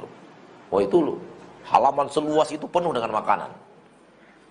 Berebut makanan itu. Makan makanan-makanan spesial yang ada di toko-toko hebat atau di restoran-restoran mahal yang ada di Saudi itu di booking sama mereka untuk buka puasa orang di masjid. Wah gitu. Wah kalau seperti itu di tempat kita luar biasa. Nah, jadi yang benar itu adalah jangan kita yang dipermewah, kasih orang, bagi-bagi, berbagi di bulan Ramadan. Karena sedekah yang paling afdal adalah sedekah di bulan Ramadan. Nah, ketika datang selesai buka puasa ya biasa normal aja lah. Ya. Pakai air, pakai kurma, ya pakai kalau mau pakai bakwan ya bakwan lah 2, 1 gitu. Iya kan? Nah, pergi sholat dulu. Pergi sholat maghrib terutama yang laki-laki, balik lagi, nah situ baru makan. Iya kan? Jangan sudah segunung makanan harus disantap dulu. Akhirnya maghribnya di rumah sendiri, jangan. Ya. Laki-laki tetap di masjid. Laki wajib berjamaah ke masjid. Setelah selesai sholat maghrib pulang makan. Ya makan ala kadarnya kita. Kebiasaan kita makan gimana ya, begitu-begitu aja. Nggak perlu juga harus tiap hari harus istimewa gitu. Ya kan? Kemudian baru kita pergi ke masjid lagi sholat tarawih berjamaah. Sholat tarawih berjamaah afdolnya, sholat tarawih itu afdolnya sendiri apa berjamaah? Ya. Jawaban yang benar adalah afdolnya berjamaah, bukan sendiri. Namun boleh sendiri-sendiri. Boleh sendiri-sendiri, namun afdolnya berjamaah. Bilangannya berapa? Bilangannya khilaf di kalangan para ulama. Khilaf panjang di kalangan para ulama. Sebagian mengatakan tak boleh lebih dari 11. Sebagian mengatakan bebas. Ini khilaf panjang dalam masail dan dalam hal ini tidak boleh saling menyalahkan. Karena masing-masing pendapat punya argumentasi masing-masing. Dan argumentasinya datang dari sunnah Nabi juga. Ya. Maka yang melakukan hanya 11, lakukan 11 dan jangan salahkan yang melebihkan daripada 11. Dan yang melakukan di atas 11, lakukanlah. Dan jangan salahkan orang yang melakukan hanya 11 saja. Namun hanya saya pesan satu. Kepada saudaraku-saudariku yang melakukannya di atas 11. Biasanya berapa itu biasanya di negeri ini? 23 ya? Iya, kalau seandainya Anda melakukan 23, saya berpesan cuma satu. Yaitu, jangan selesainya sama pula dengan selesai 11. Itu aja pesan saya sih. Sehingga akhirnya apa? Kayaknya sholat itu yang penting jumlah rakaat gitu. Sehingga yang sholatnya 23 itu selesainya bersamaan pula dengan orang yang 11 gitu loh. Harusnya kan ini 11, ini 23. Ya 2 kali lipat dong. Kalau yang 11 rakaat itu sholatnya 20 menit, harusnya yang 23 rakaat sholatnya 40 menit. Itu yang 20 menit pun ayatnya masih idza zulzilat itu. Yang 20 menit itu idza zulzilatil ardu zilzalaha itu ayatnya cuma itu. Nah, sekarang Anda sholat 23. Yang sholat 11 idza zulzilatil ardu zilzalaha 20 menit. Anda 23 rakaat tetap 20 menit juga, itu bacanya apa? Panjangnya ruku dan sujudnya berapa? Akhirnya umat Islam ini terpacu kepada angka, yang penting angkanya sekian. Beredarlah, saya tidak pernah menyaksikan langsung, tapi di media-media sosial beredarlah orang yang sholat tarawihnya 23 rakaat, namun kelar 11 menit. Ya Ramadan malam tu Ramadan malam ini ana boleh ana saya ini suratul masakin suratul ladina lam talam malam wala dallin bismillah rahman rahim Allah wa Allah subhanahu Allahu akbar mi Allahu liman hamidah Allahu akbar. Apa ini? Sampai makmumnya pun enggak bisa ngikuti imamnya. Imam sudah i'tidal, makmum baru ruku. Itu batal salat. Makmum yang ketinggalan imam, batal sholat makmumnya. Namun kemudian diwawancarai, ini sudah kebiasaan kita dari sekian puluh tahun yang lalu. Yang salah tetap salah walau ratusan tahun. Yang salah tetap salah walau ratusan abad. Jangan dipelihara kesalahan saudaraku. Jangan saudara dipelihara kesalahan saudariku. Salat itu adalah khusyuk, tenang. Lau khasya'a adalah sakanat jawarihu, kata Umar. Kalau ini orang ini khusyuk salatnya, akan tenang anggota badannya ketika salat. Maka nasihat saya kepada saudara-saudariku yang salatnya luar biasa, apa namanya itu, yang seperti itu kencangnya, udahlah, jangan ngebut seperti itu. Ya, dalam masalah salat disuruh tenang, disuruh tumaknina, disuruh makmum harus benar-benar ikut imam, jangan ketinggalan. Baca normal saja. Walaupun zalzalah ayatnya, ya zalzalah yang normal lah. Ya, idza zulzilatil ardu zilzalaha wa akhrajatil ardu athqalaha. Seperti itu. Jangan dikebutkan gitu. Kalau orang minta kepada kita, ngomongnya ngebut kayak gitu, gimana kita coba? Ada orang minta duit sama kita atau minta pekerjaan. Pak, saya minta pekerjaan, minta Pak. Ini orang itu mau kita kasih kerjaan, nanti kita tonjok nih orang kayak gini. Coba mikir gitu. Sujud itu kan minta ampunan Allah tuh. Ngomongnya kenceng-kenceng tuh. Menyembah ampuni saya. Allahu Akbar. Allahu Akbar. Di mana ini sebelum ini coba?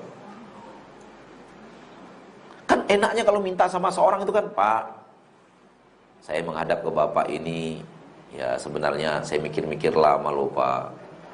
Tapi saya maju mundur, tapi rasanya hanya Bapak yang bisa tempat saya. Kan begitu orang ngomong minta kan gitu kan, pelan-pelan, khusyuk itu. Jadi kalau minta ampun, ngebut-ngebut gitu kepada Allah.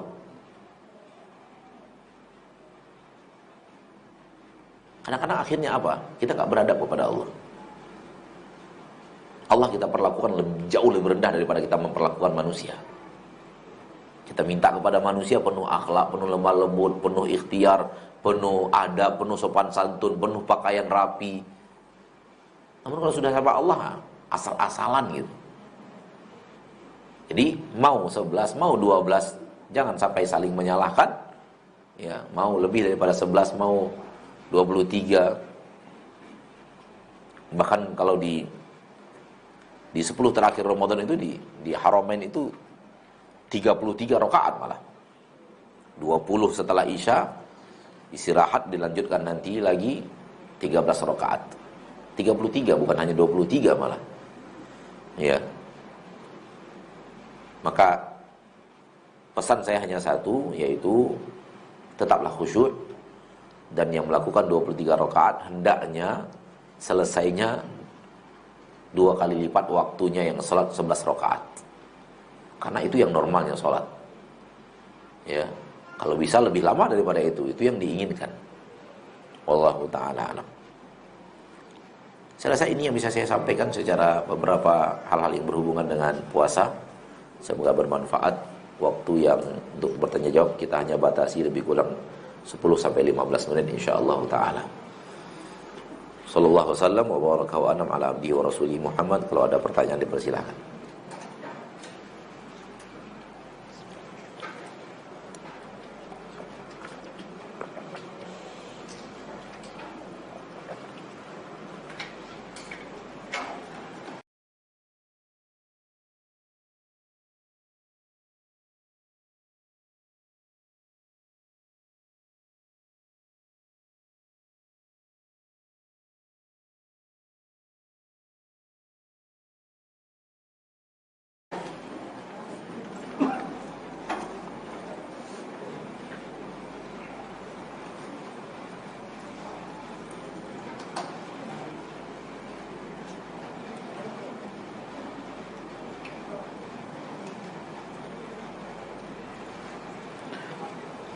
Di sekolah tempat anak belajar, wali murid diundang.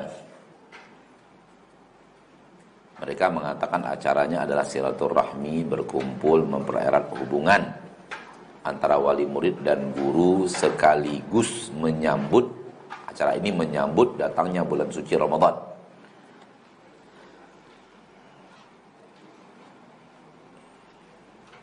Pertanyaannya, apakah boleh menghadirinya, Ustaz? Saya mau bertanya kepada saudaraku-saudariku kaum muslimin dan muslimat yang hadir di majelis ini. Siapa orang yang paling hebat, yang paling sempurna dalam menyambut Ramadan? Siapa? Rasul kita Muhammad sallallahu alaihi wasallam. Cocok enggak? Sesuai enggak ilmunya dengan ilmu Bapak Ibu? Orang yang paling benar, yang paling pas, yang paling bahagia, yang paling sempurna dalam menyambut Ramadan, namanya adalah Nabi Muhammad sallallahu alaihi wasallam. Cocok enggak? Atau ada yang lain? Oh enggak, Nabi Muhammad enggak hebat menyambut Ramadan. Yang hebat itu Syekh Anu gitu. Yang hebat itu Syekh ini, Maulana ini, wali ini. Kalah Rasul mah enggak apa-apa nyambut Ramadan. Rasul ala kadar nyambut. Ada enggak berani ngomong itu? Kalau ada yang berani ngomong itu, tinggal kita katakan aja, selamat sesat. Ada pula orang yang dari Rasul lebih hebat, dalam keyakinan dia lebih hebat dari Rasul, sementara yang Allah percayakan Rasul sallallahu alaihi wasallam, apalagi Rasul sudah wafat 1400 tahun yang lebih yang lalu, gurunya masih hidup sampai sekarang. Masa iya ada orang yang 1400 tahun setelah Rasul meninggal lebih hebat beragama dibanding Rasul? Enggak ada itu, omong kosong. Maka kalau kita yakin bahwa yang terhebat menyambut Ramadan adalah Rasul, maka tiru Rasul. Rasul itu bahagia. Rasul itu berdoa minta disampaikan kepada bulan Ramadan, namun tak membuat acara khusus spesial menyambut datangnya bulan suci Ramadan. Itu enggak ada. Tak ada acara khusus yang nama acara itu dalam rangka menyambut datangnya bulan suci Ramadan. Apa saja? Makan-makan biasanya. Di sebagian kampung pindah dari satu rumah ke rumah yang lain, dipergilirkan. Kalau nggak pakai itu, kayaknya penghuni rumah itu gimana gitu. Di sebagian kampung ini, kalau di kota mungkin nggak terlalu, karena kehidupan yang sudah individualisme yang sangat luar biasa kita lihat. Tapi kalau di kampung-kampung enggak. Sampai orang-orang yang susah dari finansial tetap ngutang untuk tetap mengadakan acara itu. Kalau enggak, di kampung keluarga mereka dianggap dipandang negatif oleh masyarakat. Itu enggak ada, Rasul enggak ada. Tidak ada acara khusus makan-makan, ngundang tetangga. Sama juga ngundang tetangga ini sama dengan undang wali murid seperti ini. Tak ada acara harus ke pemakaman, bersih-bersih pemakaman. Tak ada acara mandi-mandi sebelum masuk Ramadan. Kan ada mandi apa namanya di sini? Mandi apa namanya di sini? Mandi apa namanya? Hah? Mandi sebelum datang Ramadan itu? Iya, di danau gitu. Apa namanya? Panyusan? Padusan. Kalau di kita, di orang Sumatera ya, Sumatera Barat dan Riau itu sebut mandi Balimau. Artinya harus mandi. Itu ada itunya, ada kembang-kembangnya juga. Nah, di kembang itu ditebar di bak mandi, kemudian jeruk diperas gitu di bak mandi. Makanya Balimau pakai limau gitu. Pakai jeruk nipis. Nah, itu dimandikan, mandi kembang. Nggak ada. Rasul nyari kembang di mana di Arab sana? Cobalah mikir. Rasul mau nyari kembang di mana di sana? Iya kan? Jadi yang seperti itu tidak ada sama sekali. Ya, wallahu a'lam. Maka kalau kita diundang, kita katakan terima kasih undangannya, tapi mohon maaf saya nggak bisa hadir. Bagaimana cara membantah syubhat yang mengatakan sholat tarawih berjamaah adalah bid'ah hasanah? Bid'ah dari mana? Wong Rasul melakukan? Rasul melakukan, Pak. Rasul melakukan, Bu. Namun beberapa hari melakukan, setelah berjamaah beberapa hari sampai Masjid Nabawi full disebutkan dalam hadis tentang sholat malamnya Rasulullah SAW, sholat Ramadan berjamaahnya Rasulullah SAW. Rasul memang tidak umumkan. Saya nanti malam ke masjid sholat memimpin sholat kan, Rasul nggak umumkan. Tiba-tiba Rasul datang, para sahabat berkumpul sholat malam bersama Rasul. Ramadan nih. Besok paginya mereka bilang, Masya Allah enak kami tadi malam. Ngapain? Rasul datang sholat. Ah masa? Iya. Lalu? Ya, kami sholat berjamaah bersama Rasul. Oh gitu? Iya. Coba aja nanti malam, siapa tahu Rasul datang lagi. Gitu, datang. Lebih banyak orang yang datang. Rasul tetap datang, sholat berjamaah lagi. Malam yang ketiga, full masjid itu. Malam yang keempat, Rasul gak datang lagi. Ya, gak datang lagi Rasul. Ditunggu-tunggu oleh sahabat mau sholat, nunggu Rasul sholat berjamaah, Rasul gak datang sampai subuh. Akhirnya mereka sholat sendiri. Ketika ditanyakan kenapa ya Rasul, saya takut diwajibkan kepada kalian. Saya takut apa? Diwajibkan kepada kalian. Bukan Rasul mengatakan sudah datang syariat itu gak boleh lagi, bukan itu. Saya takut diwajibkan. Artinya apa? Sholat malam Ramadan pernah dilakukan Rasul beberapa malam berjamaah. Setelah itu Rasul tinggalkan karena takut diwajibkan. Berarti sholat malam berjamaah Ramadan pernah dilakukan Rasul bersekian hari. Apakah yang pernah dilakukan Rasul disebut bid'ah? Tentu tidak. Nah, dan ketika Abu Bakar memimpin tetap seperti zaman Rasul. Ketika Umar memimpin di awal-awal tetap seperti itu, namun Umar ingat, kenapa kita tidak satukan? Kan kemungkinan berubah jadi wajib udah gak ada lagi. Itu loh, Pak. Rasul kan mengatakan takut diwajibkan. Kalau Rasul hidup, tetap sholat berjamaah setiap Ramadan, sholat berjamaah terus dan full terus masjid, takutnya berubah menjadi wajib, umat jadi berat. Akhirnya Rasul mengurung diri. Setelah Rasul wafat, kan gak mungkin lagi hukum sunat berubah menjadi wajib, sehingga Umar mengumpulkan para ahli syariat, para ahli hadis, para ahli sunnah dari kalangan para sahabat-sahabat yang berilmu, menyampaikan keinginannya, niatnya untuk kembali melakukan sholat tarawih berjamaah. Kenapa? Rasul dulu mengatakan begini. Sebenarnya Rasul ingin berjamaah, tapi takut diwajibkan. Akhirnya beliau mengurung diri. Kayaknya Rasul lebih ingin sholat berjamaah dibanding tidak berjamaah. Akhirnya pendapat Umar disetujui oleh para ulamanya, para sahabat yang hadir di dalam forum rapat. Akhirnya ditentukan ini imamnya, mari kita sholat berjamaah. Kenapa? Rasul dulu mengurung diri karena takut hukum sunat berubah menjadi wajib. Sekarang Rasul sudah wafat, ketakutan itu dan kekhawatiran itu sudah tidak ada lagi.